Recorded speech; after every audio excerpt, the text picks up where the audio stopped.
This objective, we're only working with the U.S. units, U.S. customary, or whatever you want to call them. So length would be feet, inches, miles, that kind of thing. Weight would be like ounces, pounds, tons. And last one was volume, and we did see some stuff like teaspoons, but mostly cups and gallons and quarts, that kind of thing. So as long as we can remember those, then hopefully we can work with them a little bit today. Now before we get started, so this was from last semester, and I think we've seen this semester as well, but math is just, a lot of the stuff we do is making things be what we want it to be, right? Like instead of 1 plus 2, we would like to see it as 3 usually. But we can go backwards on that stuff. And so that's what we're going to be doing today. We're going to take something that's there. You probably don't even see it, but we're going to make it appear, and then we're going to make it be what we want it to be. So a lot of this is just you taking control of the math, of the problem, so that you don't end up with it ruining your life, because math will ruin your life. It's ruined many lives before. And that's where we come to this phantom 1 stuff. So again, you're not going to see the 1, but it is going to be there. So phantom 1 comes from a multiplication by 1. Okay, so if we were to look at an example here, and we were to say 5 by itself is okay, but there is a phantom 1 that's not really being shown, but we can show it if we want. In fact, if we wanted to, we could show many multiplies by 1 if we wanted to, and we could do something with these 1s. Now we're going to take those 1s and we're going to make them not look like a 1, but they still will definitely be a 1. So as long as we understand this, for this particular lesson, we won't ever use more than 2 at a time from what I remember. But in like a physics class, you would use many 1s in this way, okay? Now, okay, so we have these 1s, and again, they're not going to be showing these 1s in the beginning, but they're going to be there. So we're going to have to show them, but then we have to say, well, what is 1? Okay, now that sounds like a strange question, but when you get down to like really deep math, and like if you were to go to a math professor and say, what is 1? And a lot of math professors, because they're really nerdy like this, they'll say, whatever you want it to be. And so that's what we mean. It's what we want it to be today. And today, what we want it to be is something divided by itself.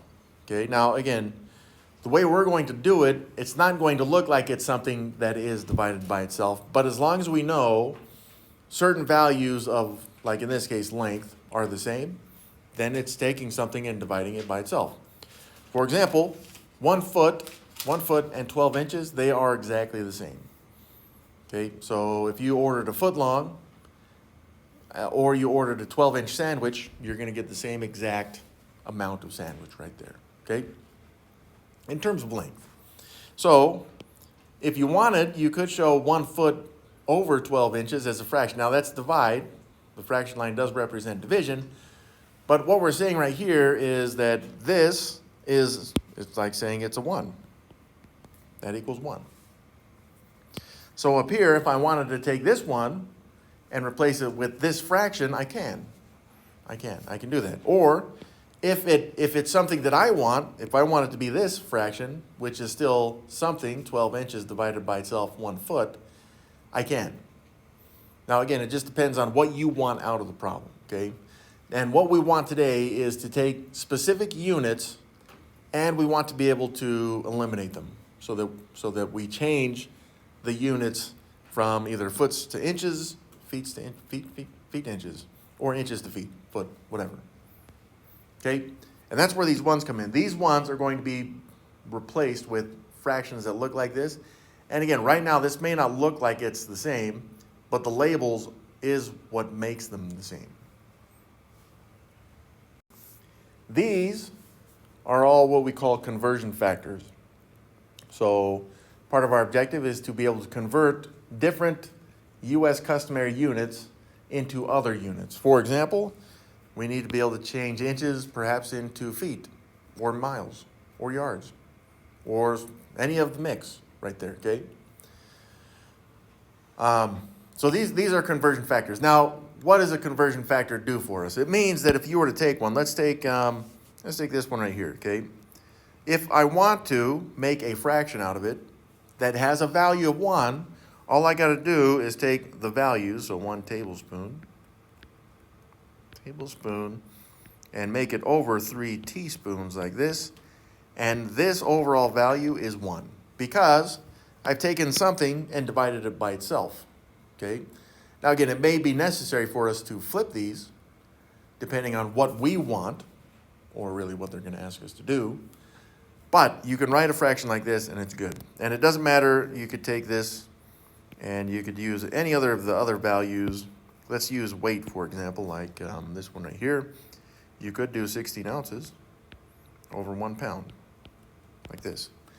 Now, just so you understand, the bigger number does not always have to be on the top, and the smaller number does not have to be on the bottom. Again, it just depends on what we want to convert a value into.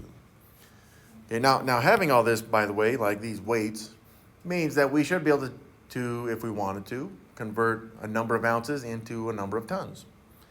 Now, we'll show you how to do that, but we have to have these conversion factors down. And by down, I mean you don't actually have to memorize them, because even on the exam, we're going to give you a conversion factor sheet, so you don't have to memorize this stuff. And I don't have all these memorized. Like I know 1 ton is 2,000 pounds. I'm nerdy enough that I know 5,280 feet is 1 mile. But do I always remember that 3 teaspoons is a tablespoon? I don't. Okay. Or even that 2 cups is a pint. I don't have that memorized. So you won't have to memorize it either. This information, whatever information is necessary for you to take an exam, will be given to you on an exam. And that actually works for all the conversion factors that we're going to see in this unit, and pretty much most of the tables that we'll see in this as well. So the process of changing a specific unit into a different unit is what we call dimensional analysis, okay? Now that means we're going to start with some kind of measurement. So let's say, I don't know, just randomly 300 miles, okay? Now, if I wanted to convert this into feet for some reason, which I can do, I would use dimensional analysis. Now, does that mean you are going to use dimensional analysis? No, not all the time. But on the assignment, and also from what I remember last year on this type of exam, they're going to put on the exam, you have to use dimensional analysis, okay? So all the problems that we're doing today, I am going to be using dimensional analysis, but again, you are not necessarily required to on all of them, okay? So you may have a shortcut for this, and you may even notice the shortcut somewhere in here. I'm not going to tell you what it is because it's not always reliable. It's really just, are you going to multiply or divide? And again, a lot of students get that stuff mixed up. It takes, in my opinion, it takes a lot of experience before you know specifically, am I multiplying or dividing? But again, maybe it'll become clear as we do the dimensional analysis, okay? So what you would do is you take the 300 miles here, you would multiply it by 1, okay, so I can show, hey, I'm going to multiply this by 1. Did I change anything about the value? I did not. 300 miles times 1 is like one group of 300 miles. How many miles do you have? 300 miles. Okay, that's pretty good. But again, I'm going to use that 1 in order to change it into feet. And so what I would do is I would look at a conversion factor. Now again, this still represents 1, but I would need a conversion factor specifically to get rid of the miles and to convert it into feet, to change it into feet. Okay, now on the assignment, they're also going to show the dimensional analysis is like this 300 miles over 1. If this helps you because of the fraction multiplication stuff, then that's great. But again, in this fraction, let's even take away the numbers here, okay, like this. So if we were to start with miles right here, and I wanted to convert this into feet, once again, I have to, let's say, cancel out these miles, even though it becomes a phantom 1. In fraction multiplication, if I want to get rid of miles, how would I do that? You would have to put miles down here on this other fraction. And this goes back, but this is cross simplification. If I have a miles on the top, I can cancel it out or make it a phantom 1 with the miles on the bottom. Now that green miles is something that I put in there, right? Now if there's a conversion factor that goes directly into feet, then I can put feet on the top, and now this will become my new label because the miles have been taken away, right? So on this one, for example, you'd say, well, we started with 300 miles, we can make it over 1, and we know that it's 5,280 feet for every 1 mile. And then this just becomes a fraction multiplication thing. I don't really need to worry about labels after this, and I'm not going to do the problem because we have plenty of stuff to do, but now whatever this number is your final number of feet for 300 miles, okay?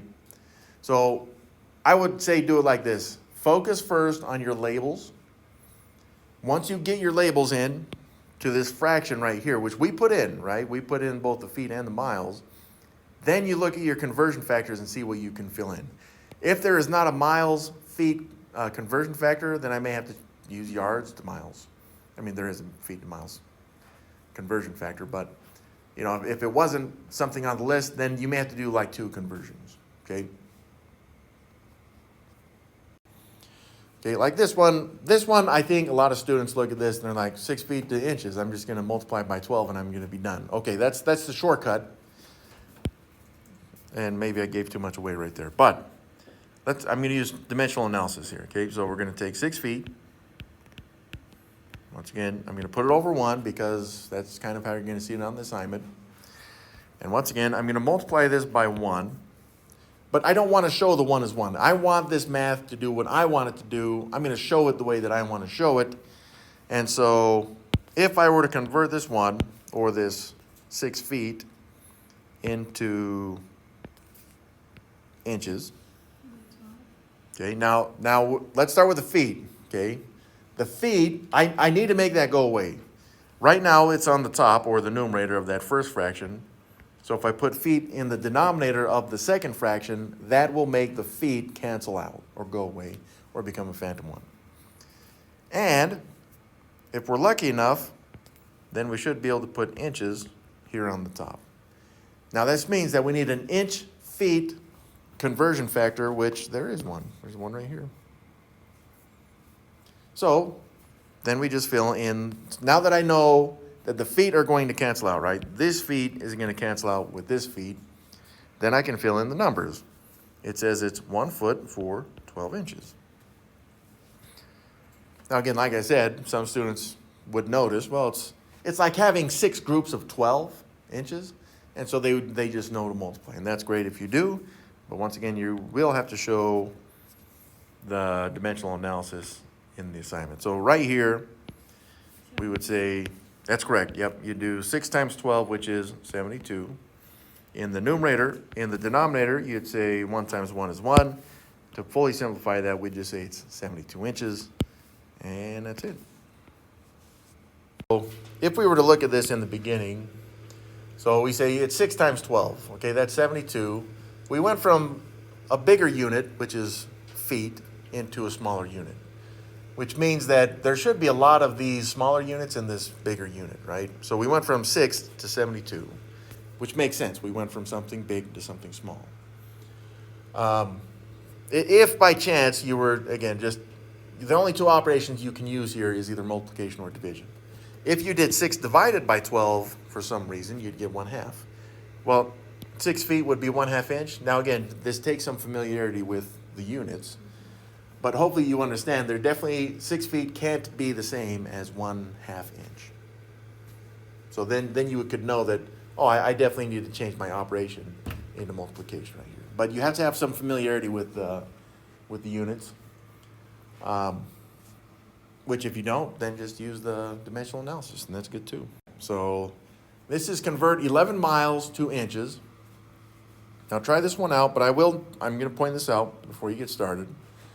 Here's a miles to feet conversion factor. So you just think about how you're going to use this to change it into inches instead. Try it out though. So on this one, there's no direct conversion factor from miles to inches, which means that I'm going to need at least 2. Well, we're only going to need 2. Okay. I can change the miles into feet, and then I can change the feet to inches. Now, just that process, what I did right there, I mean, I've been doing this enough that it's like, it's not that bad for me. But while you guys are getting used to this, you may have to look at these and you may have to read these like 3 or 4, 5, 6 times before you're like, oh, I see you got miles to feet, feet to inches. Especially with the volume ones, which have, what is that, 6 different conversion factors right there. So just be aware, just the analysis part of this, to know which conversion factors you need to use may take some time, okay? So let's start with our 11 miles. Okay, now again, I'm going to show it over 1 because I'm using dimensional analysis. Once again, we want to convert this into inches, but as of now, there's only one conversion factor for miles, and that is to feet. So I'm going to get these mileage out of feet. Now it is being multiplied by 1, but again, I'm not going to show it as 1. I'm going to show it as something divided by itself, which would be, well, let's take care of the labels first. If I have miles in the numerator for that first fraction, I need to cancel that out with the miles in the denominator of the second fraction. And again, the only conversion factor I have for miles is for feet. So I can't put inches right here unless you can create your own conversion factors, by the way. But this one, we're just going to use the ones that we have. So now that I have the labels in place, we can fill in the numbers, 5,280 feet for 1 mile. Okay. Well, the mileage is definitely going to cancel out as planned, and that means that we're left just with the feet, which is what we want for now, even though that's not going to convert directly into inches. And we plug into the calculator 11 times 5,280, and we got this, it's kind of a big number, 58,080 feet. Okay? All right, now that's just the feet, but once again, we got to convert this into inches. So I'm going to take this feet, I'm going to make it over 1, I'm going to multiply this by 1 again. But now I need the feet to inches conversion factor, which is here. So again, instead of showing it as a 1, I'm going to show it as feet to inches conversion factor. So we need the feet to go away, so I'm going to put feet on the bottom. This will cancel out the feet, and this will allow me to change the units into the inches, which is what we want. So the conversion factor says, now that I have the labels in, we can fill in the numbers, 12 inches for 1 foot. And when I solve this, I will have the number of inches that are in 11 miles. And yep, it's kind of large, 696,960 inches. I'll put a comma in there. That's it, we did it. Now again, this was 2 conversion factors. Some people like to show it like this, so I'm gonna kind of simplify this just a little bit. They'll show 2 conversion factors all in the same multiplication. I did it in 2 different steps because we're just getting used to this. But once you get real used to this, then you'll see that like where we have the feet crossed out here, you'd have it crossed out there too, so that kind of thing. But again, I think this looks more like a physics-based kind of thing, which is really what this is helping us to get used to in case you ever need a physics class. I don't know if you do. But this reminds me of the old physics classes where they definitely use a lot of this labeling and converting and stuff. Okay, now, so those last 2 we did were on length. Now we're on weights. See if you can convert 13 pounds into ounces.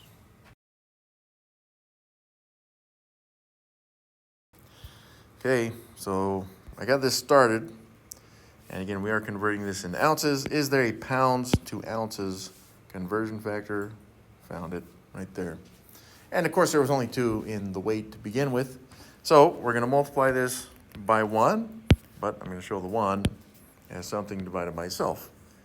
Now again, it's where are we going to put the labels? Well, the pounds, if it's on the top, I'm going to have on the bottom, and then that will allow me to convert that into ounces.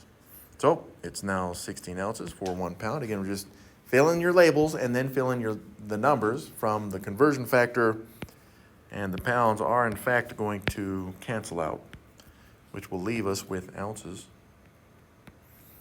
And then 13 times 16 is 208. Now you'll notice we got 208 ounces. I didn't really do the 1 times 1 on the bottom or in the denominator because 1 times 1 is 1. So if you're going to show this as 208 over 1, which you can, but to make it fully simplified, you don't really want to show that anyways. So I did kind of skip a step right there, but 208 ounces is correct. All right, so this one, convert 337 ounces into tons. I think we're going to end up with a pretty long decimal on this one, but try it out. See what you come up with. First off, yeah, there's no ounces to tons comparison, but there's an ounces to pounds, and then we see pounds to tons. Now, again, that may take some time to notice, even though there's only 2 conversion factors. But we definitely know we can have ounces, and we're going to make this into something bigger, into pounds. Now, it doesn't give us more pounds, it just changes it into a bigger units, which is pounds. So I'm going to multiply this by 1, and the ounces to pounds conversion factor is 1 pound for 16 ounces. So I'm going to, instead of showing that as 1, once again, I do want to eliminate the ounces label. So I need the ounces. We already had it on the top, so we're going to make it on the bottom, which will allow that to cancel out. And again, our conversion factor goes from ounces to pounds. Okay, and this one says conversion factor, 1 pound for 16 ounces. So we're going to solve this, and when we do, this will tell us how many pounds 337 ounces is. Now you'll notice this one does have now not a 1 on the bottom, which can happen. And so when we multiply this, 337 times 1 is 337. Whoops. And it's over 1 times 16, which is 16. Now that is actually 337 divided by 16, which in my calculator, it gave me the same decimal as 21.0625, but this is still in pounds. So that's how many pounds it is. You can work with that fraction, the 337 over 16 pounds. I'm just going to keep the decimal because I don't know why, but it makes me feel better. So I'm going to take these pounds, and let's take this. Once again, we're going to make it over 1. I'm going to multiply this by 1. But not just any 1. I'm going to make that 1 become something that I want it to be, and that is this conversion factor, which shows pounds to ounces conversion factor. Okay, so this, now I see I got pounds on the top, so I need pounds on the bottom so that those will cancel out. I'll put 2 marks there. And then that means that we would have tons here in the numerator. And this will convert that 21.0625 pounds into tons. Well, 1 ton is the same as 2,000 pounds. So now that we have the labels in place, we just need to fill in the numbers, which we have done. And now this answer is going to be in tons. So in the numerator, you've got 21.0625 over, in the denominator, 1 times 2,000 is 2,000. But I'm going to put in my calculator 21.0625 divided by 2,000, and it will give me this decimal, 0.01053.125. And again, this is in tons. Okay? So that's how many tons we end up with. It's about 1/10 of a ton, 337 ounces, which may sound like a lot, but I mean, 21 pounds, whatever. That's it. All right, let's do this one together. Quarts to pints. Okay, now, quarts to pints, if you're not sure what it is, whether it's a length, width, or capacity, again, take your time, really look at these and see where they are, and see if there's a direct one. And yeah, there is. PT, from what we saw last time, is pints.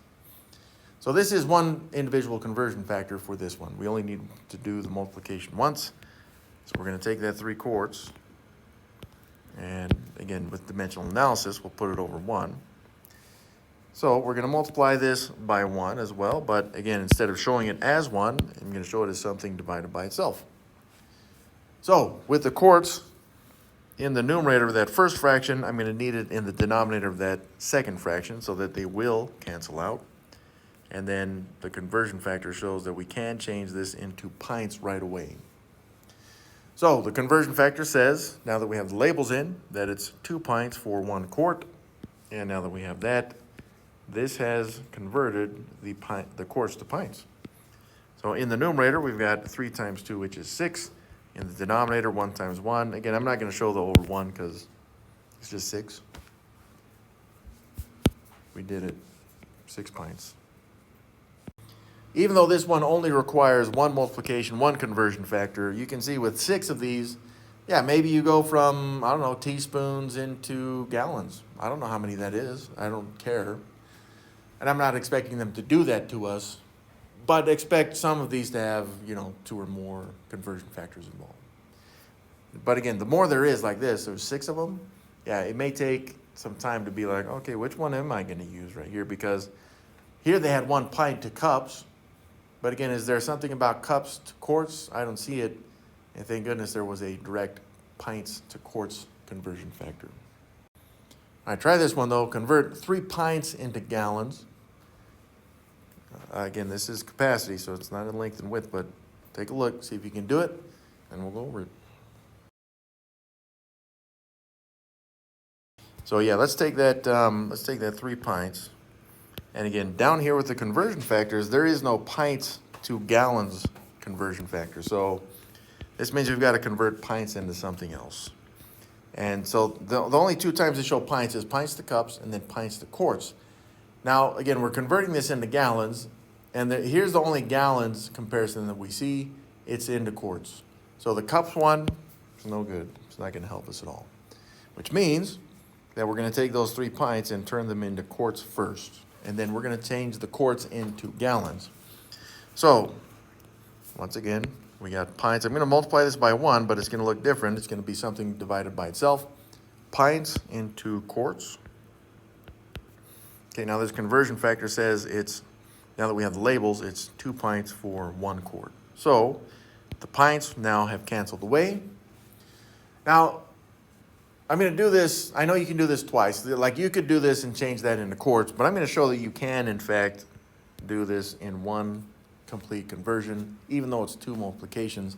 Because remember, we see down here that it's 1 gallon for 4 quarts.